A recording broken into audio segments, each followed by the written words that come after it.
Salut tout le monde, on se retrouve aujourd'hui pour un tuto Photoshop parce qu'on trouve pas facilement des aides pour ce logiciel complexe. Donc on va commencer par faire le tour des outils dont on aura besoin pour réaliser et faire un exemple tout simple. Donc on va commencer par l'outil de sélection, donc qui permet de sélectionner des cadres et les morceaux d'image qu'on va découper par la suite.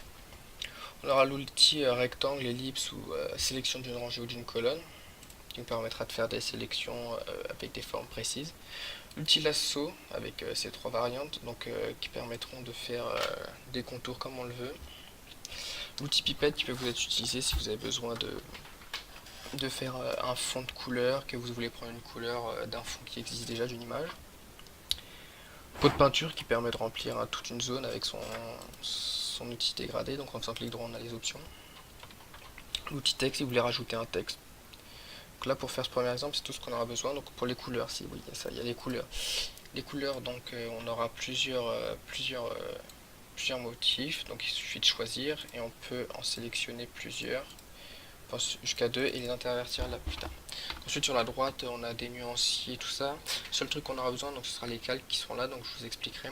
Et la navigation, donc la navigation elle n'y est pas forcément d'origine, donc il faut aller dans fenêtre et la cocher.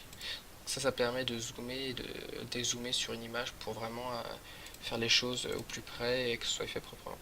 Donc, on va commencer par ouvrir notre arrière-plan, donc ça c'est là-dessus qu'on va se baser parce que en fait Photoshop ça consiste en gros à avoir un arrière-plan et à poser par-dessus des calques, c'est la superposition d'images sur lesquelles après on pourra en faire la superposition, aplatir de tout et refaire un nouvel arrière-plan.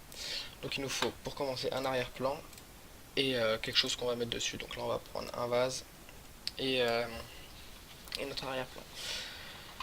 Donc pour faire une découpe, il y a deux solutions faciles et réalisables. Donc la plus facile d'entre elles consiste à prendre une forme, par exemple l'outil rectangle, de cliquer et de faire sa forme, tout en restant cliqué, glisser, de lâcher, donc là on a des pointillés qui apparaissent, et en fait le logiciel va prendre ce qui est à l'intérieur et laisser ce qui est à l'extérieur. Donc après on prend l'outil sélection, et on le déplace sur notre arrière-plan. Donc comme vous avez vu, l'objet est copié en fait, il n'est pas déplacé, c'est pas on le déplace et il disparaît de l'image.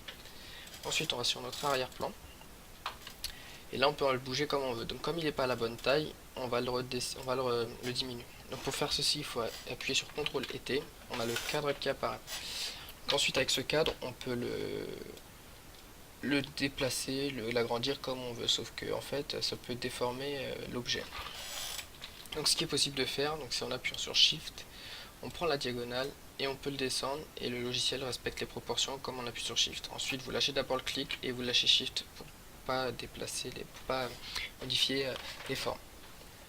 Donc ensuite il ne reste plus qu'à le placer, mais comme on peut le voir, on a le fond blanc qui apparaît. Et donc en fait il faut un fond blanc ou un autre fond pour se mettre dessus. Donc ça c'est une première chose qu'on fait rapidement. Donc on va le mettre sur le côté, hop. Ah oui, si. Quand on a fini, qu'on dit que c'est d'accord, il faut reprendre l'outil de sélection et refaire appliquer. Et voilà. Et là on dit que ça nous plaît. Bon, on peut toujours le déplacer, mais on lui dit que ça nous plaît. Ensuite, on a une deuxième possibilité qui est un peu plus complexe, on va dire, mais plus nette. Donc on va zoomer. Hop. Hop, voilà. Donc on va zoomer sur une partie, un coup plus ou moins, donc plus on zoome, plus ce sera précis. Bon là je vais vous faire comprendre l'exemple, donc je vais pas le faire forcément précis. Et on va prendre l'outil de l'assaut, le polygonal, le magnétique, ce sera pour plus tard. Et le polygonal, on vient faire le contour de l'objet par exemple qu'on veut prendre. Donc plus on fait de clics, plus ce sera précis, et plus ça permettra d'être précis, d'avoir des belles formes sans que ça se voie à l'œil. Pareil pour les arrondis, donc en fait quand c'est droit on peut faire des traits droits, Bon là je le fais rapidement. Pour les arrondis en fait plus vous allez faire de clics, plus vous allez marquer de points, plus en fait votre arrondi sera joli et plus il sera précis. Et plus vous faites des traits, voilà, vous voyez, c'est pas très précis quand on fait simplement des traits. Donc, et plus vous faites comme ça, plus c'est propre. Donc là je vais le faire rapidement pour que vous puissiez comprendre le but. Ce qu'il faut surtout c'est s'entraîner pour savoir où est-ce qu'il faut couper exactement parce que je sais pas si vous avez pu le remarquer, il n'y a pas une limite précise, c'est un peu flou. Donc ça c'est avec de l'entraînement et un bon oeil qu'on peut le deviner. Donc on va finir le tour, hop, rapidement. Et donc vous voyez, pour fermer le cercle, parce qu'il faut vraiment fermer le cercle ou la forme pour que le logiciel puisse se déplacer et copier l'image. Donc on a un petit point qui apparaît sur la droite du lasso pour dire que c'est verrouillé. Donc quand on clique, il nous fait la sélection.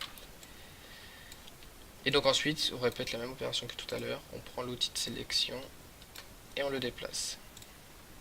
Il est trop gros, on répète CTRL T, SHIFT, on réduit et ensuite on peut le placer. Sauf que là, comme vous pouvez le voir, on n'a plus le fond blanc. On n'a que notre objet qu'on peut mettre comme on veut. Vous pouvez aussi, par exemple, si vous voulez placer précisément sur un repère le vase, vous pouvez... Ah, il faut d'abord appliquer, c'est vrai. Vous pouvez cacher ou non le vase, donc vous pouvez l'afficher ou non, et faire de même avec l'arrière-plan. Donc voilà. Ça c'est une possibilité. Il y a une autre possibilité, donc vous sélectionnez le calque, et donc le calque en fait ça représente l'image que vous avez coupée. Donc tout à l'heure le calque 1 c'est la première image que j'ai dû couper en carré. Le calque 2 c'est celui que je viens de découper et on a l'arrière-plan de base. Et en prenant celui que vous voulez, donc la calque 2, vous pouvez modifier ou non l'opacité qui vous permet en fait de le rendre transparent et de pouvoir ensuite bien vous placer par rapport à un repère qui existerait. Et ensuite, quand c'est bien placé, vous pouvez le remettre à 100%. Ou après, jouer avec des effets, vous pouvez jouer toujours avec des effets là-dessus.